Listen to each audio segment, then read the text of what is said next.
Bismillahirrahmanirrahim. Mari kita mulai kajian kita. Assalamualaikum warahmatullahi wabarakatuh. Innal hamdalillah wassalatu wassalamu ala Rasulillah wa ala alihi wa sahbihi wa man tabi'ahum bi ihsan ila yaumil qiyamah.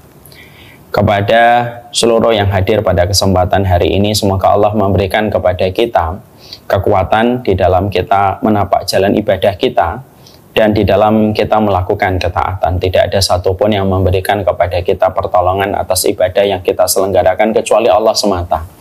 Semoga Allah senantiasa memperkenankan kita mendapatkan pertolongan di dalam setiap ketaatan kita, dan sesungguhnya hamba yang paling beruntung bukan mereka yang mendapatkan profit. Hamba yang beruntung adalah hamba yang senantiasa mendapatkan pertolongan. Ketika dia bangun tengah malam, dia mendapatkan pertolongan untuk bangun. Ketika dia mendapatkan masalah yang timbul dari anak-anaknya, dia mendapatkan pertolongan untuk sabar. Dan ketika dia menghadapi suaminya yang terkadang mungkin mengecewakan, maka dia mendapatkan pertolongan dari Allah untuk lapang hatinya ketika memahami bahwasanya suaminya pasti memiliki keterbatasan. Inilah keberuntungan besar orang yang mereka mendapatkan pertolongan dari Allah. Bukan kita yang hebat, tetapi Allah yang hebat ketika terus memberikan pertolongan kepada kita. Walaupun kita jujur, kadang-kadang kita masih penuh dengan kemaksiatan, tapi ternyata Allah tidak menghentikan laju pertolongan di dalam kehidupan kita. Itulah yang menjadikan kita membaca satu ayat. Ayat ini kita baca di dalam surat Al-Fatihah 17 kali di dalam setiap harinya kita, minimal. Iyyaka na'budu wa iyyaka nasta'in. Kepadamu kami beribadah dan kepadamu kami meminta pertolongan. Karena sejatinya pertolongan itulah hajat terbesar pada kehidupan kita. Tidak ada satupun yang bisa kita lakukan kecuali pertolongan Allah. Semoga Allah menolong kita di dalam perjalanan hidup. Dan Allah juga menolong kita untuk mengikuti kajian.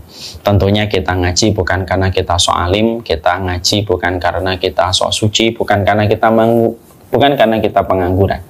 Kita ngaji karena kita tahu bahwasanya prioritas besar dalam kehidupan kita adalah ilmu, supaya kehidupan kita tidak terbentur dengan banyak masalah. Maka semoga Allah memberikan pertolongan di dalam kehidupan kita.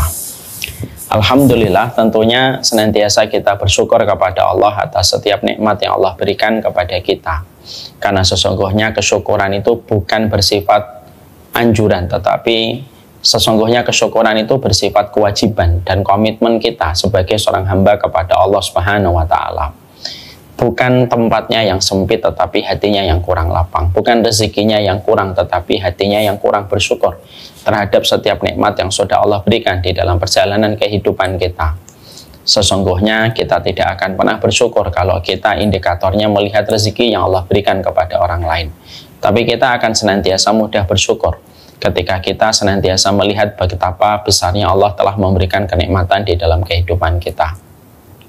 Kalaupun ada di antara kenikmatan yang belum kita peroleh di dalam kehidupan kita, itu bukan karena Allah tidak mampu memberikan kenikmatan itu kepada kita, tapi bisa jadi keinginan dan kenikmatan yang kita inginkan itu yang Allah belum berikan kepada kita, karena sejatinya di situ mungkin ada keburukan.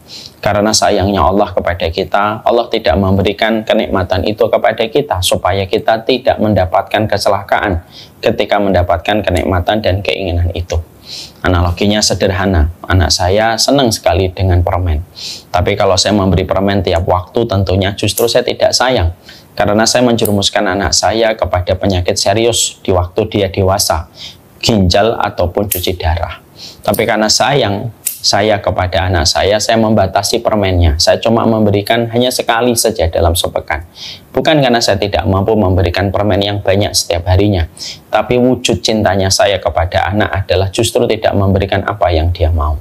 Kadang-kadang memang ada keinginan kita, kemauan kita, kenikmatan yang kita ingin dapatkan tidak kita peroleh. Jangan ngurangi syukurnya kita kepada Allah hanya karena keinginan kita belum kita dapatkan.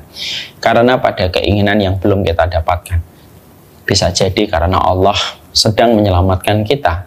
Karena keinginan itu dan kemauan kita itu ternyata ada banyak kerusakan yang tidak kita sadari di masa mendatang.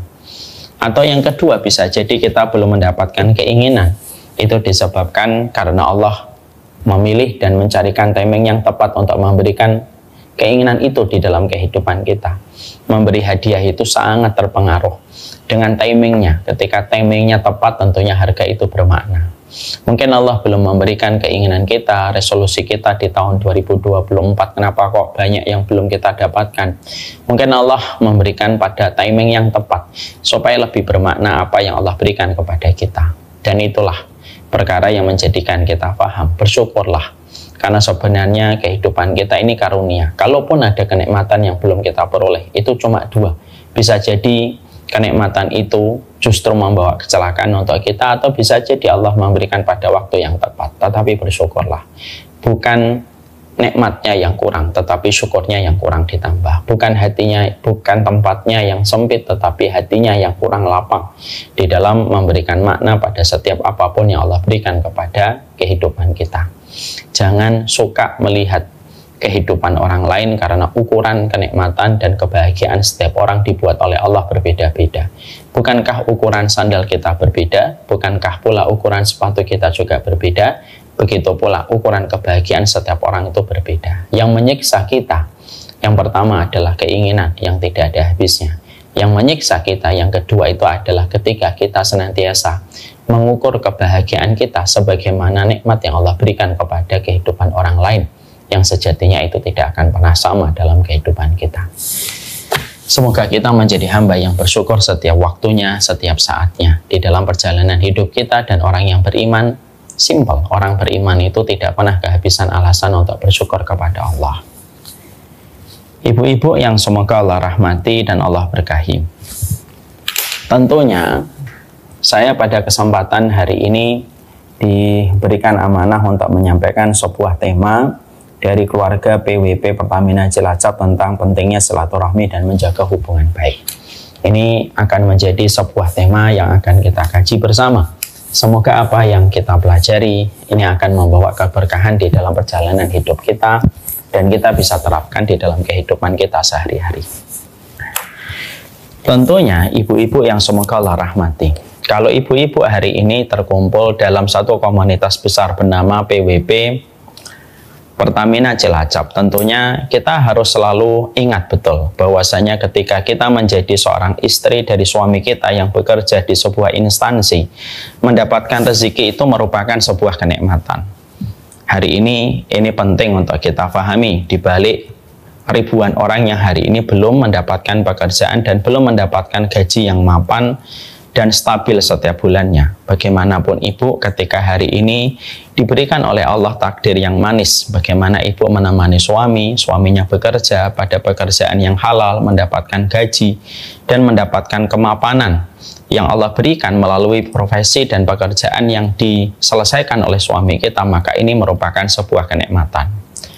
Tapi ketika kita mendapatkan suami kita bekerja dalam sebuah instansi pada pekerjaan yang halal dan mendapatkan gaji itu merupakan sebuah kenikmatan, kita harus ingat pula, kalau kita mendapatkan di tempat suami kita bekerja dan suasana di tempat suami kita bekerja, ketika kita menemani suami kita, instansi itu bukan hanya memberikan rezeki kepada suami kita, tapi memberikan cita rasa keluarga ketika suami kita bekerja, maka itu sebuah karunia dan itu sebuah anugerah yang besar.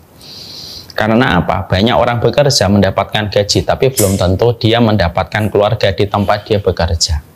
Dan itu sering kita jumpai. Ada tetangga kita bekerja di satu perusahaan, tetapi di perusahaan itu ternyata mereka saling bermusuhan, mereka saling bertikai, mereka saling sikut-menyikut antara satu dengan satunya, dan itu terkadang cukup menyita pikiran dan tentunya memforsir emosi setiap harinya. Ketika mungkin bekerja mendapatkan gaji, mungkin gajinya halal, tapi ternyata suasana di tempat pekerjaan sama sekali tidak menjanjikan suasana kekeluargaan, maka itu bukanlah sebuah karunia. Inilah yang menjadikan saya ingin menyampaikan pertama kali kepada ibu-ibu semuanya. Saya berdoa dan saya berharap semoga kita ketika bekerja, para suami ini dan para ibu ketika menemani suaminya ketika bekerja, kita harus selalu ingat kaedahnya. Suami kita mendapatkan gaji itu kenikmatan, tetapi suami kita memberikan cita rasa keluarga di balik teman-teman satu profesi yang akhirnya pada tempat suami kita bekerja memberikan cita rasa keluarga di antara kita dan istri-istri dari suami kita yang lainnya, dan mereka betul-betul merasakan arti kekeluargaan ketika mereka bersama menemani suaminya di balik satu profesi yang mereka lakukan, itu karunia dan anugerah. Karena apa? Karena sesungguhnya tidak ada karunia yang Allah berikan kepada kita kecuali salah satu bentuk karunia di dalam kehidupan kita itu apa? Di tempat suami kita bekerja, suami kita dapat gaji, dan suami kita mendapatkan keluarga bersama dengan teman-teman satu profesi ketika mereka mengabdi pada satu pekerjaan, mendapatkan rezeki yang halal dan mendapatkan keluarga. Karena itulah yang akan memberikan banyak kebaikan di dalam kehidupan. Kalau kita mendapatkan bagaimana suami kita, teman-teman suami kita, istrinya, teman suami-suami kita, ketika mereka betul-betul telah menjadi bagian dari sebuah keluarga, lalu mereka senantiasa menjaga hubungan kekeluargaan itu dengan baik, maka setidaknya akan memberikan keuntungan besar di dalam kehidupan kita, baik dalam aspek ukhrawi ataupun dalam aspek duniawi. Dalam aspek akhirat, maka setidaknya kita akan mendapatkan bahwasanya ternyata di tempat suami kita bekerja, kita mendapatkan keluarga, di mana keluarga itu akan menjadi salah satu support system kita menuju kepada Allah.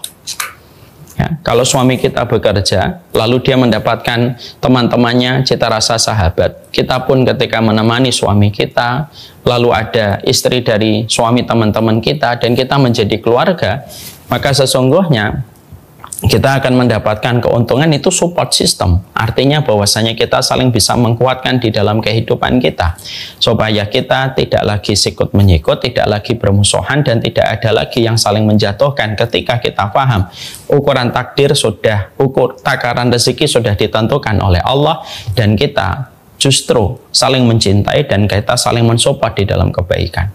Dan setidaknya ketika salah satu di antara kita yang wafat, maka orang yang membersamai kita di dalam pekerjaan itulah orang yang akan berdiri menyolati kita ketika kita wafat dan memberikan testimoni kebaikan ketika kita meninggal dunia. Ibu bisa bayangkan kalau suami ibu ataupun ibu sendiri yang ikut dalam perkumpulan wanita Pertamina, lalu kita mendapati bahwasanya di dalam perkumpulan ini betul-betul sudah kayak keluarga, bukan hanya sekedar urusan kerja, bukan hanya urusan minyak, bukan hanya urusan batu bara, tapi ini urusan keluarga. Maka kebaikan yang tentu kebaikan dan profit besar yang kita dapatkan itu apa?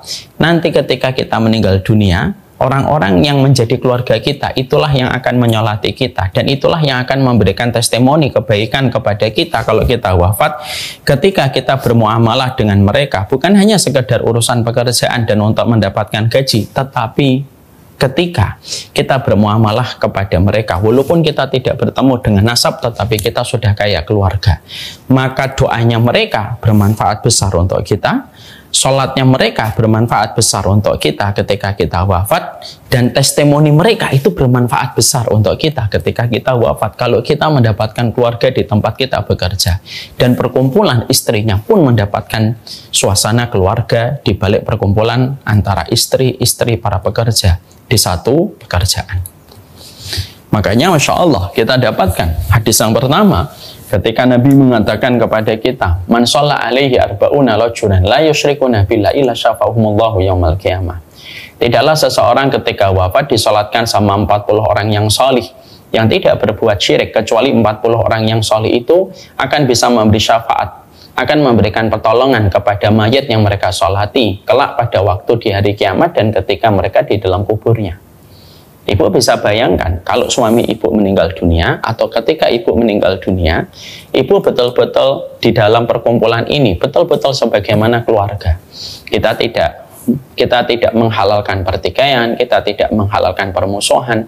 Maka yang terjadi ada 40 orang yang datang menyolati kita dengan ikhlas, tanpa dijanjikan dengan iming-iming dunia dan uang ketika datang menyolati kita, tapi mereka datang dengan tulus karena merasa kehilangan dan mereka ingat kebaikan yang kita lakukan kepada mereka ketika di dunia. Jumlah mereka 40 saja, maka sesungguhnya 40 orang yang berdiri berjejer ketika menyolati kita, maka sesungguhnya mereka bisa memberi syafaat untuk kita dalam kehidupan matinya kita. Inilah yang menjadikan kita selalu memberitahukan kepada setiap para bapak-bapak. Saya selalu memberikan nasihat kepada bapak-bapak. Bekerjalah di tempat kita bekerja, di mana kita bukan hanya mendapatkan gaji. Bekerjalah di tempat kita bekerja, di mana kita mendapatkan gaji untuk mencukupi keluarga kita. Dan di tempat kita bekerja mendapatkan keluarga. Karena itu karunia besar. Karena orang yang paling sering membersamai kita setelah kita hidupnya mapan, usia 25 sampai usia 50, yang paling sering membersamai kita, terkadang bukan adik dan kakak kandung kita yang berpisah profesinya.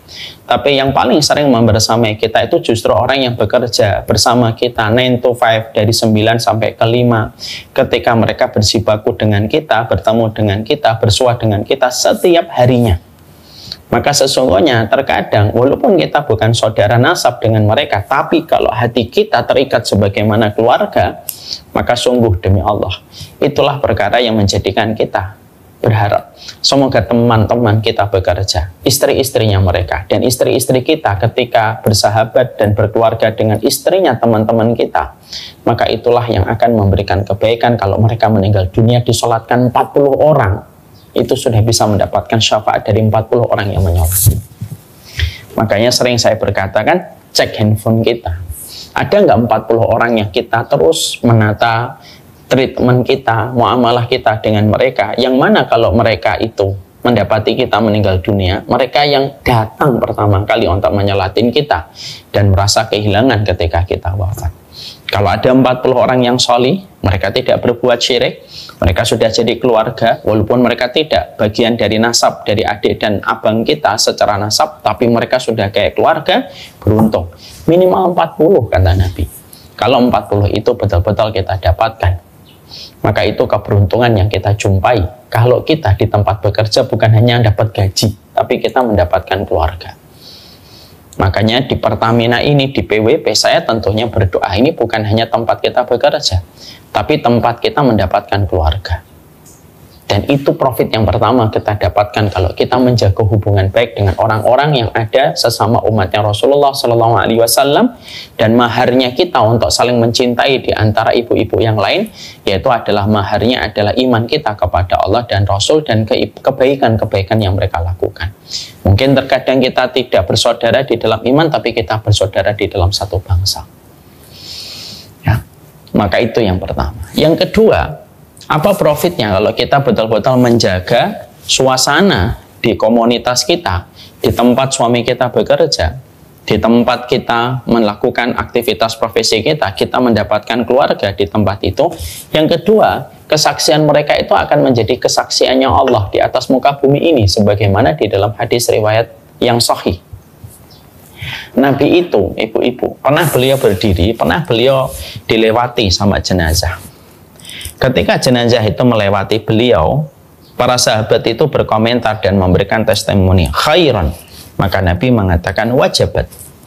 Lalu beberapa waktu kemudian Nabi juga sedang dalam kondisi berdiri dilewatin jenazah. Para sahabat langsung berkomentar syarron. Maka Nabi pun mengatakan wajabat. Khairan itu artinya apa? Orang baik. Syarron itu apa? Orang buruk. Ketika Nabi pada dua jenazah melewati beliau dan Nabi sama-sama mengatakan wajabat, para sahabat itu nanya kepada baginda Nabi, apa yang engkau katakan wajabat itu ya Rasulullah? Kenapa yang pertama engkau katakan wajib? Kenapa yang kedua engkau katakan wajib? Maka Nabi itu mengatakan, orang yang meninggal dunia, ketika kalian memberikan testimoni dia adalah orang yang baik, maka wajib bagi Allah memasukkan orang itu ke dalam surga. Dan jenazah yang kalian komentari buruk, maka wajib bagi Allah memasukkan dia ke neraka. Lalu Rasulullah menutup closing sabdanya dengan sebuah kata-kata yang indah. Antum syuhadaullahi fil ardi. Kalian itu saksi-saksi Allah di atas muka bumi. Ini memberikan arti bahwasanya yang kedua profit yang kita dapatkan, kalau kita di komunitas ketika kita menemani suami kita di PWP ini, lalu kita bukan hanya sekedar menemani suami kita bekerja di mana suami kita dapat gaji, tapi kita betul-betul memposisikan perkumpulan ini sebagaimana kita selayak keluarga, lalu kita berbuat baik, kita sabar, selalu mengedepankan prasangka yang baik, selalu kita berhusnudzon yang baik dan memberikan maaf dan tidak menyimpan benci dan dendam atas hal-hal yang terjadi. Maka yang kedua, ketika kita dikenal baik, lalu orang-orang ini berkomentar bahwasanya kita adalah orang yang baik, ketika kita meninggal dunia, komentar-komentar orang yang pernah membersamai kita ketika kita meninggal dunia itu komentar-komentar mereka itu, Masya Allah, komentar-komentar itu akan menjadi saksinya Allah di atas muka bumi ini. Ini akan menjadi saksinya Allah di atas muka bumi ini. Dan itu akan diterima oleh Allah dan tidak akan dibiarkan begitu saja. Makanya kita bisa membayangkan kalau ada orang bekerja, di situ saling bermusuhan, di situ saling bertikai, sampai ketika mati, sampai akhirnya orang-orang di sekitarnya bersyukur tentang kematiannya, lalu mereka lega dengan kematiannya karena orang itu buruk. Maka seburuk apa tempat kembalinya nanti di akhirat ketika dia dikomentari oleh orang di sekitarnya dengan perkataan-perkataan yang buruk ketika mengenai sikapnya dan muamalahnya. Inilah yang menjadikan kita memahami profit yang kedua. Kenapa kita harus menjadikan perkumpulan, tempat kita bekerja itu selayak keluarga? Karena yang kedua, testimoni-testimoni yang diberikan orang di sekitar kita itu akan menjadi testimoni-testimoninya Allah di atas muka bumi ini. Ya. Jadi ketika kita dalam kehidupan ini sampai akhirnya saling memberikan testimoni, Ibu Mita misalkan memberikan testimoni kepada Ibu Mei, Ibu Mei memberikan testimoni kepada Ibu Mita, dan testimoninya kebaikan. Ketika salah satu di antara keduanya wafat, ya, maka sesungguhnya itu adalah kesaksian-kesaksian yang Allah terima. Makanya inilah pentingnya bagaimana kita di dalam kehidupan kita ini betul-betul memberikan cita rasa keluarga di setiap perkumpulan yang kita ikuti. Karena itulah yang menjadi sesuatu yang mahal dalam kehidupan kita hari ini. Makanya ketika kita saling menjaga, menyadari betul bahwasanya persaudaraan, silaturahmi, berbuat baik, itu merupakan kebaikan yang sejatinya kembali feedbacknya kembali kepada kita. Karena kebaikan kita membentuk algoritma yang akan mengembalikan kebaikan itu dalam kehidupan kita. Maka fahami betul, sesungguhnya itulah yang akan menjadikan kita, itulah yang akan menjadikan kita mendapatkan kebaikan ketika kita wafat. Itu yang kedua profitnya, Bu.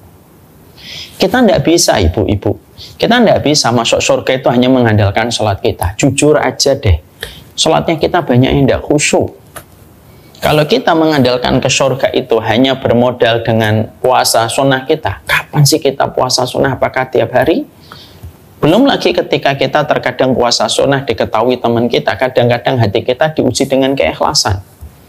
Kalau kita ke surga hanya bermodal dengan umrah, kita berapa kali umrah sepanjang hidup kita? Kalau kita hanya dengan modal haji, banyak di antara kita belum haji karena antriannya begitu panjang. Maka kita membutuhkan big up. Ketika kita menyadari kematian itu merupakan sebuah keniscayaan dan pintu yang pasti kita akan datangi, pintu itu bernama kematian, pastikan bahwasanya ketika kematian itu datang, orang yang membersamai kita 9 to 5, orang yang menemani kita dalam bekerja, istri mereka, keluarga mereka itu menjadi keluarga kita. Salatnya mereka untuk kita memberikan profit akhirat, testimoninya mereka untuk kita memberikan akhirat. Dan profit yang ketiga, kata Nabi, doanya mereka itu akan memberi kebaikan untuk kita. Berapa banyak orang yang mereka itu masuk surga karena syafaat dari temannya. Sebagaimana dalam satu riwayat yang begitu panjang, ada penduduk surga sudah berada di surga. Lalu para penduduk-penduduk surga ini bertanya ketika mereka tidak menjumpai teman-teman yang sering mereka lihat ketika dulu di dunia. Aina haula yusalluna ma'ana wa aina haula yasumuna ma'ana wa aina haula wa ya'maluna ma'ana. Mana teman-teman yang dulunya sholat sama kami, puasa sama kami, bersedekah sama kami, beramal soleh sama kami. Lalu Allah menyampaikan kepada penduduk surga ini ketika mereka merindu hatinya kepada teman-teman yang dulunya membersamai mereka dalam kebaikan. Lalu Allah menyampaikan kepada penduduk surga, haula'i finnar, orang-orang yang kalian tanyakan itu berada di dalam neraka. Akhrijuhum mimman kana fi qalbihi misqala dinarin min iman. Ayo keluarin deh teman-temanmu itu apabila mereka memiliki kadar iman seberat 1 dinar. 1 dinar itu berapa, Ustaz? 4,25 gram. Itu 1 dinar. Amalan apa itu emas iman seberat 4,25 gram? Akhirnya penduduk surga masuk ke neraka dan neraka tidak bisa membakar tubuh mereka karena neraka diharamkan untuk bisa membakar penduduk surga. Masalah itu penduduk surga ke neraka mencari teman-teman yang dulunya membersamai mereka di dalam sholat, dalam puasa, dalam kebaikan. Dikeluarkan satu-satu menuju surga. Disebabkan syafaat yang mereka peroleh dan mereka dapatkan dari teman-teman mereka. Ya. Makanya kita di dalam kita bekerja, suami-suami kita ketika mereka bekerja itu kan melewati puasa Ramadan bersama. Kita dengan perkumpulan wanita Pertamina, kita juga melakukan amal soleh bersama kan. Ada bansos yang kita lakukan bersama. Ketika Ramadan ada buka bersama. Itu tidak hanya menjadi satu kegiatan yang tidak menghilangkan jejak, itu satu kebaikan yang akan meninggalkan jejak kebaikan, di mana jejak kebaikan itu bisa menjadi sebab syafaat untuk kita dalam kehidupan di akhirat. Inilah pentingnya bagi kita. Akhirnya yang ketiga, profit apa yang kita peroleh dan profit apa yang kita dapatkan. Yang ketiga, kamu akan mendapatkan doa dan kamu berpotensi mendapatkan syafaatnya. Itulah kenapa di dalam Islam kita menjumpai bahwasanya Islam itu bukan hanya urusan masalah sholat. Itulah mengapa di dalam Islam itu, Islam tidak hanya mengatur bagaimana kita i'tikaf di masjid ketika kita beribadah kepada Allah. Tapi Islam itu mengatur bagaimana kita di dalam kehidupan ini menjaga persaudaraan dan berbuat baik. Makanya ketika kita memahami ibu-ibu, semua aturan agama itu intinya satu, supaya kita berbuat baik dan tidak menyakiti orang lain, supaya tidak pecah silaturahmi. Itu yang ada di dalam kehidupan syariat. Kenapa kita disuruh ngomong yang baik? Kalau tidak bisa ngomong yang baik, diam, supaya tidak nyakitin orang. Kenapa kita ada perintah untuk sedekah? Supaya menyenangkan hatinya orang dari kalangan fakir miskin. Kenapa kita kalau masuk rumah orang harus mengetuk dan mengucapkan assalamualaikum? Kalau kamu datang ke rumahnya dan langsung membuka pintu, itu menyempitkan hatinya dan mudah untuk menjadikan dia benci kepada dirimu. Kenapa harus ada ucapan assalamualaikum? Diaturnya 3 kali, tidak boleh lebih dari 3 kali. Kalau sudah ngucapin salam 3 kali, kok tidak dibuka pintunya, pulang. Kenapa itu terjadi, Ustadz? Supaya setiap penghuni rumah punya hak untuk menerima dan punya hak untuk menolak. Ketika kondisinya memang tidak kondusif untuk menerima tamu pada saat itu. Kenapa kita kalau masak daging diperintahkan untuk memperbanyak kuah? Supaya tetangga kita yang mencium bau daging yang kita masak tidak tersakiti baunya ketika kita tidak memberikan kuahnya atau bagian dari masakan yang kita buat, supaya ketika hidungnya tersakiti terobati dengan makanan yang kita hadiahkan pula untuk mereka, walaupun mungkin komposisinya banyak kuahnya daripada dagingnya. Kenapa kok sunnah sampai masuk mengintervensi aturan dapur kita? Supaya tidak nyakitin orang. Kenapa kita dimakruhkan untuk makan pete, bawang merah, bawang putih ketika banyak berkerumun di depan manusia, supaya tidak nyakitin orang bau kita? Kenapa kita disunahkan bersiwak? Supaya bau mulut kita tidak sampai tercium orang lain. Masya Allah itu. Kenapa kita kalau silaturahmi diatur, tidak boleh terlalu sering silaturahmi, ibu. Makanya Nabi memberikan syariat zurgiban tazid hubban. Kalau ngunjungin saudaramu, jangan terlalu sering supaya tambah cinta. Karena kalau terlalu sering, hati yang lapang lama-lama menjadi sempit. Itu semuanya diatur oleh Allah sedemikian detailnya, itu dengan satu tujuan, supaya kita mampu menghadirkan alasan untuk menjaga silaturahmi, mendapatkan kekeluargaan di antara teman ketika kita berinteraksi sosial, dan kita bisa berbuat baik. Makanya satu kebaikan yang paling besar di dalam agama kita itu bukan hanya ibadah pribadi kita, tapi amalan yang paling besar di sisi Allah itu apa? Ketika amalan kita membawa manfaat untuk orang lain, menyenangkan hati orang lain, itu amalannya besar. Makanya Nabi sampai mengatakan, sampai Nabi itu bersabda di dalam satu hadisnya, fima ma'na li an asira fi masirati akhi ahabba ilayya min atakifa fi masjidi hada syahron. Aku menemani orang untuk memenuhi kebutuhannya selama 1 hari, itu lebih aku cintai daripada aku itikaf di masjid Nabi atau di masjid Nabawi selama 1 bulan. Kenapa Nabi bisa mengatakan sabda sedahsyat itu? Orang yang itikaf 1 bulan di masjidnya Nabi kalah dengan orang pahalanya orang yang menemani orang lain ketika memenuhi kebutuhannya. Walaupun cuma 1 hari. Jadi kalau ibu menemani saudaranya selama 1 hari itu lebih utama daripada itikaf di masjid Nabi selama 1 bulan, 30 hari. Ya. Jadi misalkan ada ibu dia mendapati Ibu Indri membutuhkan bantuan, Ibu dia keluar, ayo Bu Indri, seharian ini saya temenin. Iya saya lagi sedih Bu dia, oke. Saya temenin Bu Indri. Saya khawatir kalau Ibu Indri nanti pergi kemana-mana sendirian, nanti ada apa-apa, saya temenin. Maka kata Nabi, kamu menemani saudaramu atas kebutuhannya selama 1 hari, kata Nabi, itu lebih aku senangi daripada kamu itikaf di masjidku ini selama 1 bulan, kata Nabi SAW. Kenapa? Karena itikaf itu manfaatnya kembali sama diri kita sendiri. Tapi ketika kita membantu orang, maka manfaatnya itu kembali kepada orang lain. Dan Allah itu paling senang ketika kita itu senantiasa memiliki empati dan simpati kepada orang lain ketika kita berbuat baik. Itulah yang menjadikan kita paham. Sunnah itu bukan hanya melulu mengurus bagaimana fikih. Sunnah itu mengurus bukan hanya tentang masalah kita beribadah, tapi sunnah itu mengatur bagaimana kita berupaya betul untuk menjaga persaudaraan, menjaga silaturahmi, senantiasa kita berbuat baik, supaya kita senantiasa memiliki 1001 alasan untuk tetap bersaudara, menjadi hambanya Allah, dan tetap menjadi saudara sesama umatnya Rasulullah SAW, dan kita membenci setiap permusuhan dan pertikaian sebagaimana kita paham pertikaian dan permusuhan itu datangnya dari setan, dan kita tidak mau menjadi setan dalam bentuk manusia. Ya. Ini yang terkadang orang banyak tidak paham. Makanya rata-rata pahala yang besar itu rata-rata pahalanya ketika berkaitan tentang manfaat yang kita berikan kepada orang lain. Makanya Islam itu menjaga betul supaya kita ini senantiasa bersaudara dan menjaga silaturahmi, supaya di tempat kita hidup dimanapun kita menjadi orang yang dicintai. Dan saya mengingatkan kembali, kalau kita betul-betul di tempat kita bekerja, di tempat suami kita bekerja, ketika kita terikat kepada satu perkumpulan, kita bukan hanya menemani suami kita mendapatkan gaji, tapi mendapatkan keluarga. Kita mendapatkan syafaat dari sholatnya, testimoninya, doanya, dan syafaatnya akan kita peroleh ketika kita menjadi keluarga dan tidak menjadi bagian orang yang menikmati pertikaian dan permusuhan. Inilah indahnya sunnah.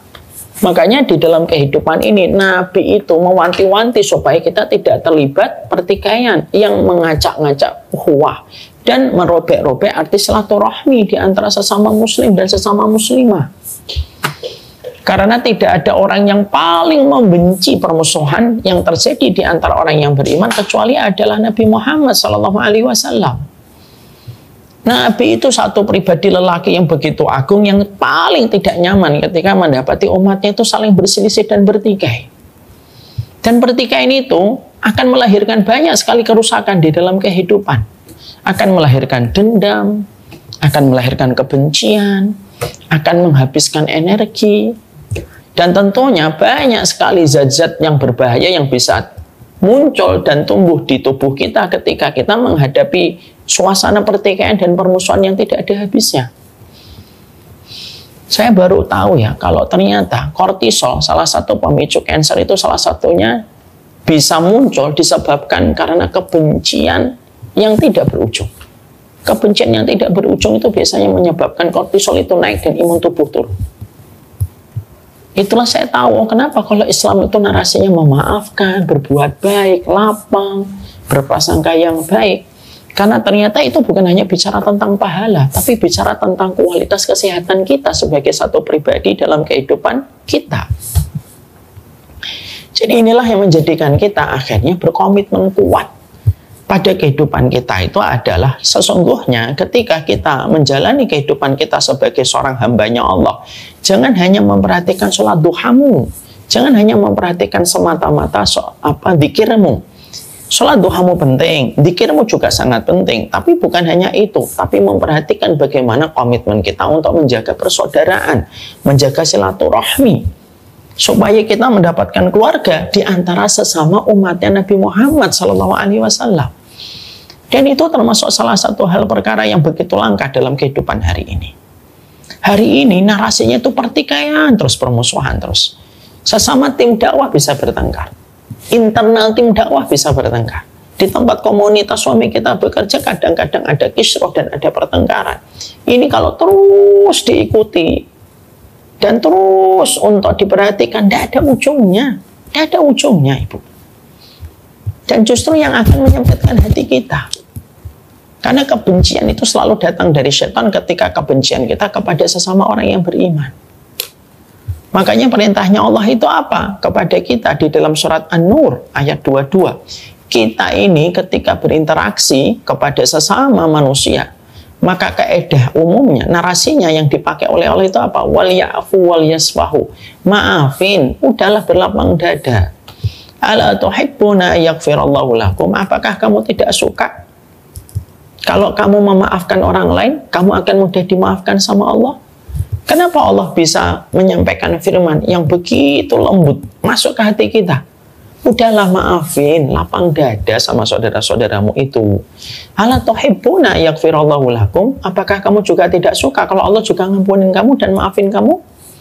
Dalam surat An-Nur 22. Ini menjelaskan kepada kita betapa dahsyatnya kekuatan silaturahmi.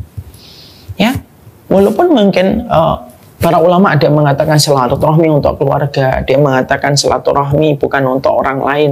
Tapi definisi itu bisa kita pakai secara umum. Silaturahmi bukan hanya dalam kita bersama kerabat kita, bahkan ukhuwah pun kepada sesama orang di sekitar kita, lingkungan kita bekerja, lingkungan kantor suami kita, di situ pun membutuhkan ukhuwah dan persaudaraan dengan kita menjaga kebaikan ketika kita berbuat baik.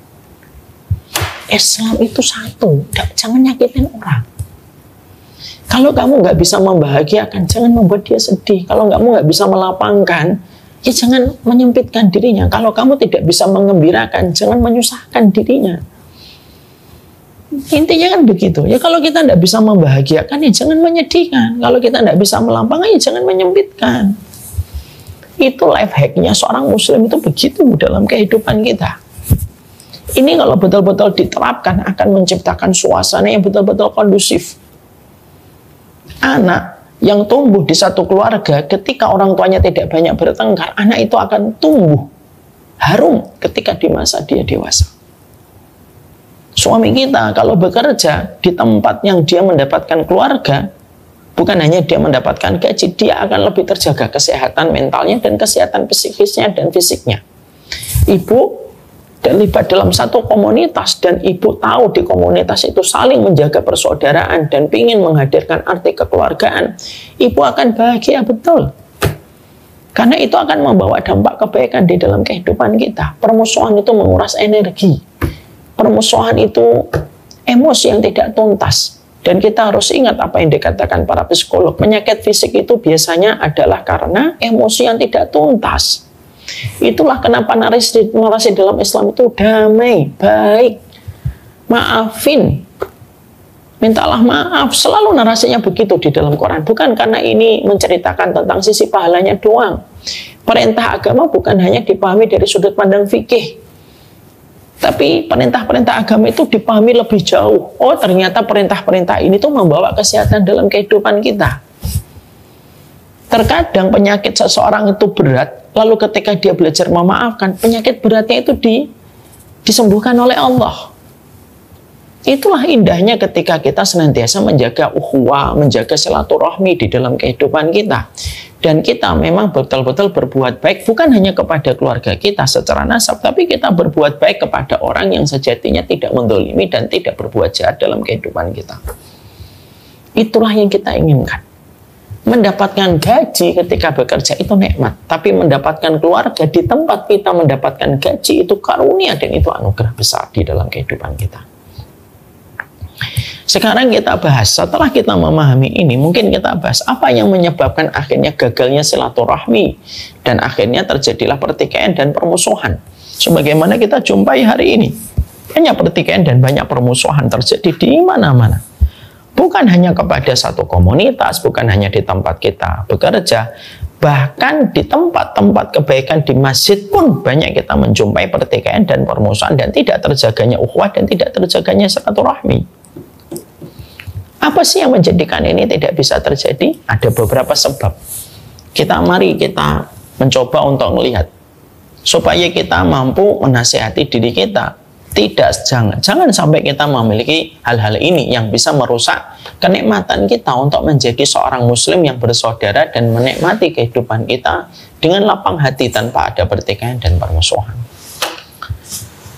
Biasanya yang merusak ukhuwah atau yang merusak silaturahmi itu setidaknya ada 4 lah. Ya, walaupun ini panjang tapi saya sampaikan 4 saja. Apa yang biasanya merusak itu? Yang pertama, yang biasanya merusak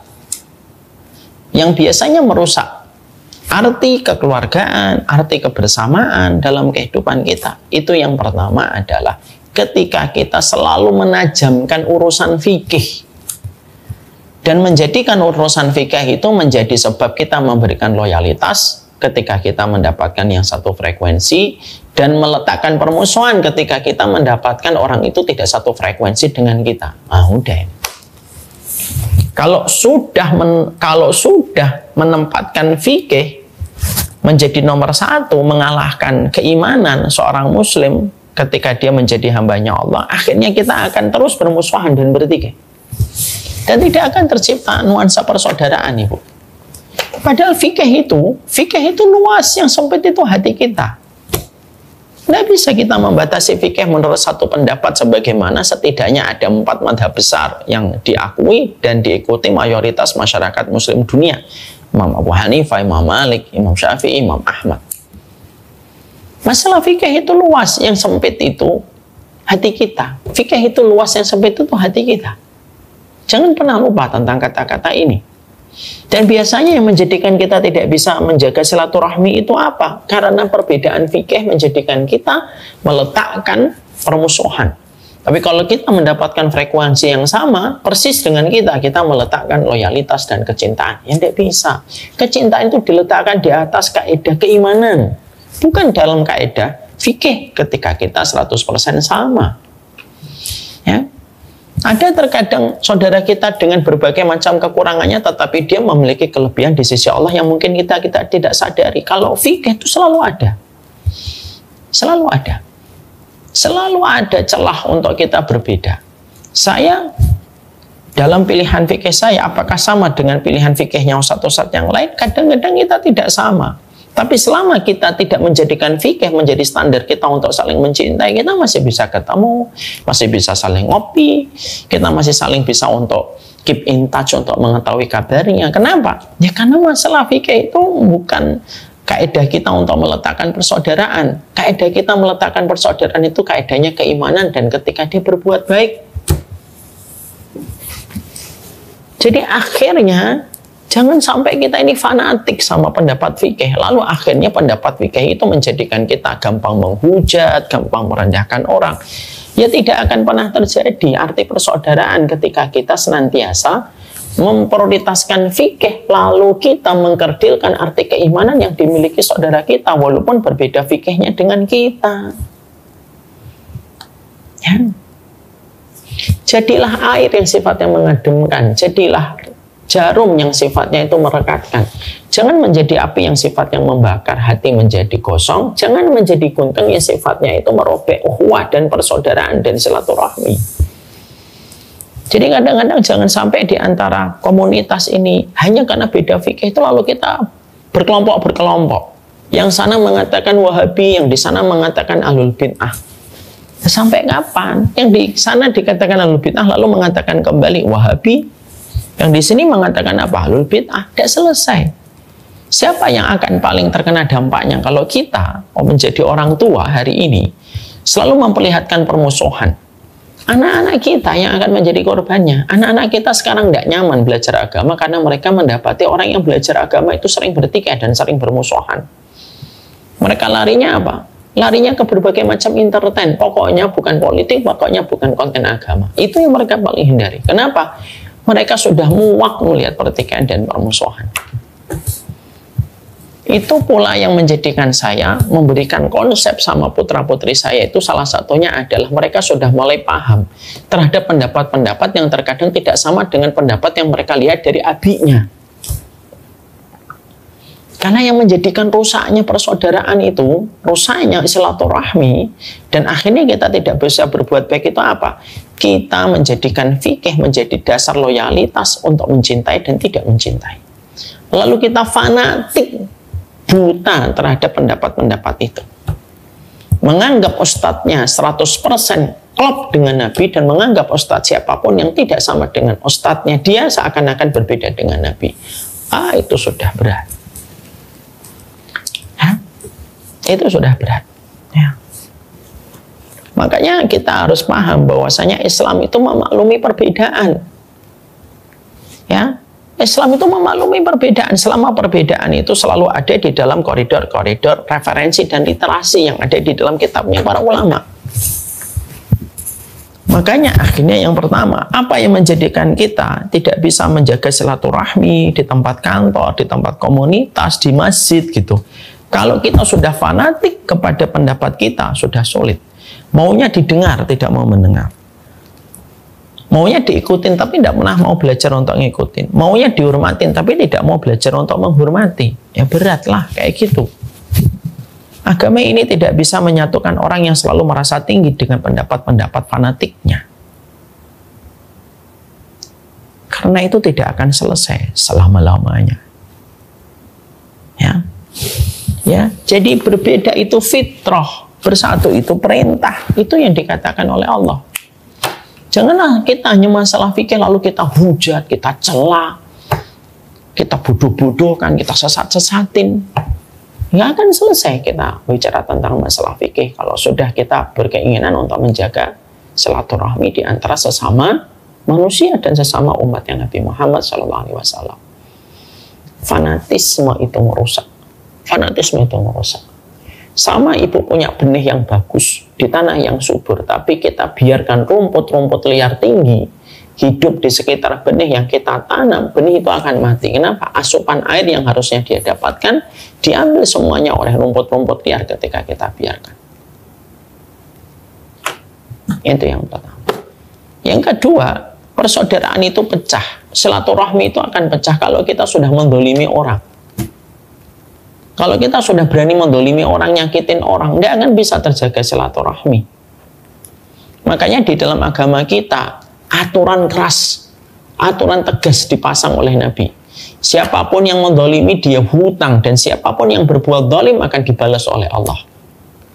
Baik dia dolim kepada sesama muslim atau dia dolim sama non-muslim sekalipun dibalas oleh Allah. Karena apa? Karena kedoliman itu merusak silaturahmi.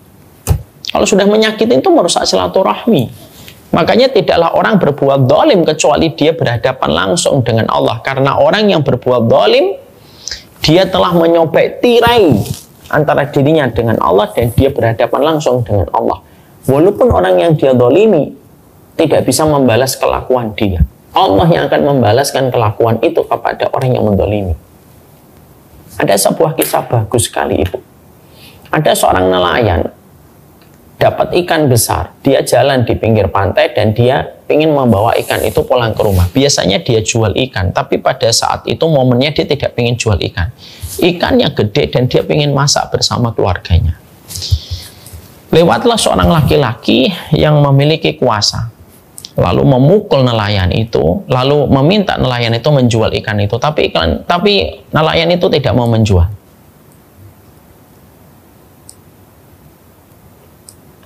Lalu akhirnya laki-laki itu kecewa, dipukullah nelayan itu sampai jatuh, direbutlah ikannya. Dibawa ke rumah, malamnya makan, tertancap duri di jempolnya. Semalam suntuk, dia tidak bisa tidur. Dibawa ke tabib, tabib kaget karena sudah busuk dan harus dieksekusi untuk dipotong, diamputasi karena tidak ada jalan keluar. Baru saja dipotong jempolnya, pulang sampai di rumah telapak tangannya sudah menghitam busuk. Datang lagi ke tabib kesakitan, dipotong telapak tangannya. Baru pulang sebentar, busuknya sudah naik ke ujung tangannya. Datang lagi ke tabib, dipotong sampai sikunya. Sang tabib pun heran karena tidak pernah menjumpai kasus itu selama dia menjalankan praktek kesehatan. Pulang dia sampai ke rumah ternyata sudah sampai sini Bu, busuknya. Sampai akhirnya dipotong di sini. Dan ketika dipotong di sini ada seorang ulama ketika melihat kejadian itu lalu bertanya, ini kenapa kamu setiap datang ke tabib dipotong tanganmu dan diamputasi? Iya, saya makan ikan tertancap duri, lalu cepat sekali busuknya. Dari jempol, telapak tangan, tangan sampai siku, sampai ujungnya. Ulama ini bertanya kepada orang ini, yang nestapa dan kasihan ini, kamu dapat ikannya di mana? Dapat ikannya di pantai. Berapa kamu membeli ikan itu? Aku tidak beli. Nah terus aku pukul orangnya. Lalu ulama itu berkata, kamu minta ridhonya. Kalau kamu tidak minta ridhonya, apa yang kamu rasakan ini akan merambat itu infeksinya ke seluruh bagian tubuhmu yang vital dan kamu akan mati dalam kondisi terhina. Ketakutan dia, akhirnya dia datang ke nelayan itu dan nelayan itu sudah lupa sama orang tersebut. Orang tersebut menabrak sang nelayan dan dia minta maaf. Sang nelayan itu berkata, saya tidak kenal kamu. Orang itu berkata, saya merebut ikanmu. Nelayan itu membantah, yang merebut ikanku itu memukul aku dengan tangan kanan. Kamu tidak punya tangan kanan. Iya, itu aku. Inilah kejadian yang menimpa kepadaku. Dilihat lagi oleh nelayan, oh iya ini kamu. Dan nelayan itu berkata, aku tidak tahu kalau akibatnya bisa sejauh ini. Ya sudah, aku ridhoi kamu. Walaupun sebenarnya aku sedih pada saat kamu merampas ikanku. Maka orang ini sebelum berpisah dengan nelayan berkata, apa doamu kepada Allah sampai Allah menimpakan kepadaku hukuman semacam ini? Aku berdoa, Allahumma hada abduka taqawa alayya ala dha'fi biquwatihi fa akhadha mimma razaqtani fa arini qudrataka. Maka aku berdoa, ketika kamu merampas ikanku, memukul aku, menendang aku berdoa, ya Allah, ini ada hambamu sok jagoan kepadaku, mengambil rezeki ikan yang telah Engkau berikan kepadaku, maka berikanlah kuasamu kepada dirinya. Barulah orang laki-laki itu sadar. Ternyata dia telah berhadapan dengan Allah ketika nelayan itu mengadu kepada Allah. Jadi di situ kita mau mempelajari yang kedua. Biasanya tidak bisa ada silaturahmi itu gimana? Kalau sudah ada kezaliman, jangan ada kezaliman. Kezaliman itu merusak persaudaraan. Kezaliman itu merusak persahabatan. Kezaliman itu merusak kebersamaan. Jangan dolimi nama baiknya, jangan dolimi kehormatannya. Kalau kamu mendapatkan kekurangannya, diam. Kalau kamu menjumpai dosanya, diam. Berdoalah kepada Allah supaya Allah menyembuhkan dan memberikan kepadanya jalan hidayah. Itu yang kedua. Ya. Yang ketiga, yang biasanya merusak silaturahmi, yang kebersamaan di dalam satu keluarga, yaitu yang ketiga, yaitu adalah ketika kita senantiasa ada kesombongan di balik setiap apapun yang telah kita capai. Sombong dengan harta, sombong dengan jabatan, atau sombong dengan ilmu. Dan yang paling berbahaya itu sombong dengan ilmu. Kalau orang sudah merasa lebih pintar daripada temannya, itu yang menjadikan tidak akan bisa silaturahmi. Kenapa? Dia merasa lebih pintar daripada orang lain. Kesombongan itu menyergap hatinya. Rahmatnya Allah itu tidak pernah mendaki ke tempat yang tinggi, tetapi rahmatnya Allah itu selalu menyapa di tempat-tempat yang rendah. Menyapa di tempat yang rendah, menyapa di hati-hati yang merendah dan bertawaduk kepada Allah. Orang kalau sudah dalam kondisi dia itu sombong, dia tidak akan bisa duduk sama rendah, berdiri sama tinggi. Semua dari kita ini titipan. Kalimat tauhid yang Allah ajarkan kepada kita dan sudah sering kita ucapkan setiap ada teman kita meninggal dunia. Apa itu? Inna lillahi wa inna ilaihi rajiun. Semua kita ini miliknya Allah. Tidak ada yang kita punya. Nggak ada apapun yang kita miliki. Tidak perlu kita sombongkan. Dan yang paling tercela itu sombong sama ilmu. Yang paling tercela itu sombong sama ibadah. Ilmunya belum tentu 100% benar. Ibadahnya juga belum tentu 100% mampu dia jalankan. Tapi dia sudah sombong. Nah, kesombongan ini merusak silaturahmi, merusak persaudaraan di dalam kehidupan kita bersama dengan orang-orang lainnya. Makanya kita minta sama Allah itu supaya kita diberikan hati yang tawadhu. Duduk sama rendah, berdiri sama tinggi. Jangan merasa kita penting. Maka lebih baik kita merasa, saya ini orang nggak penting, biasa, orang biasa. Itu menjadikan kita mudah untuk saling bersaudara.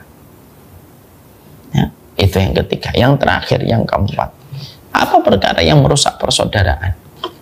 Perkara yang merusak persaudaraan itu adalah ketika kita senantiasa selalu merasa benar dan tidak pernah mengevaluasi kesalahan kita. Ya. Kita pasti menjumpai kesalahan orang, sebagaimana kita pun memiliki kesalahan. Jangan memimpikan punya sahabat kayak Abu Bakar kalau diri kita saja tidak sebagaimana Umar. Kalau diri kita penuh dengan dosa, sahabat kita pun sepadan dengan kita. Dan orang yang di sekitar kita juga sesuai dengan kadar kualitas kita yang terkadang memiliki kekurangan dan keterbatasan. Jangan menuntut kesempurnaan, karena tidak akan kita pernah dapatkan di tempat kita bermuamalah. Kebersamaan tidak menjanjikan kepuasan, tetapi kebersamaan itu menjanjikan keberkahan ketika kita selalu bersabar. Yang merusak persaudaraan itu apa? Kita menuntut sempurna terus, dan kita menuntut orang lain di sekitar kita itu tidak sama sekali melakukan kesalahan. Wong kita saja sering melakukan kesalahan kok. Kita menuntut orang lain sempurna.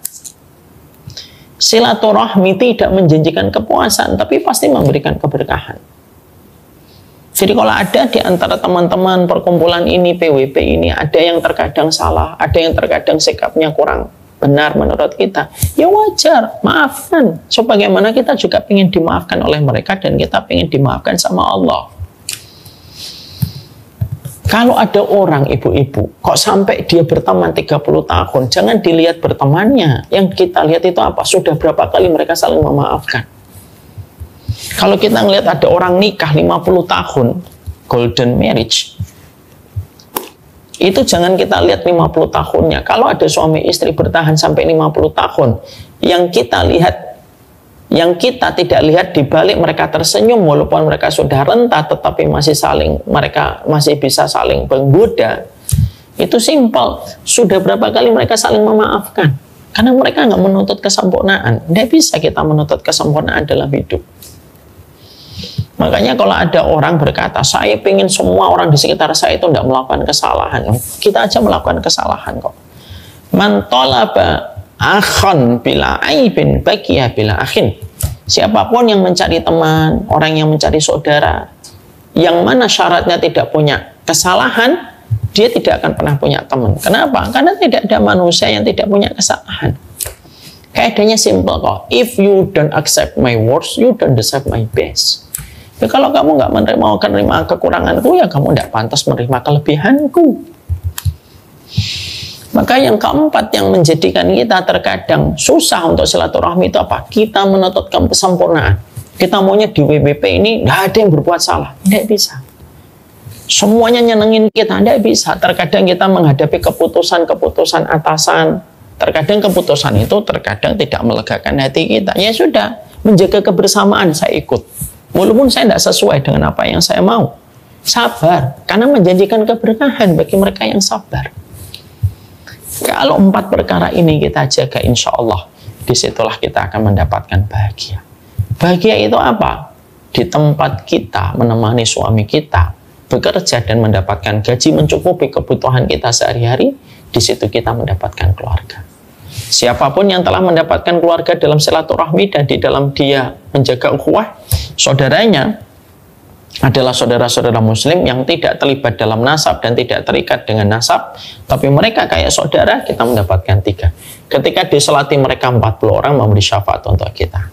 Testimoni mereka akan menjadi testimoninya Allah di atas muka bumi. Dan yang ketiga, yaitu kita akan mendapatkan cipratan doa dari mereka dan memberi syafaat untuk kita ketika nanti kita berpulang menuju ke kampung halaman kita tercinta, yaitu akhirat. Disinilah kita bisa berharap dan berdoa, melangitkan harapan di PWP Cilacap. Bukan hanya sekedar menemani suami bekerja dan mendapatkan gaji.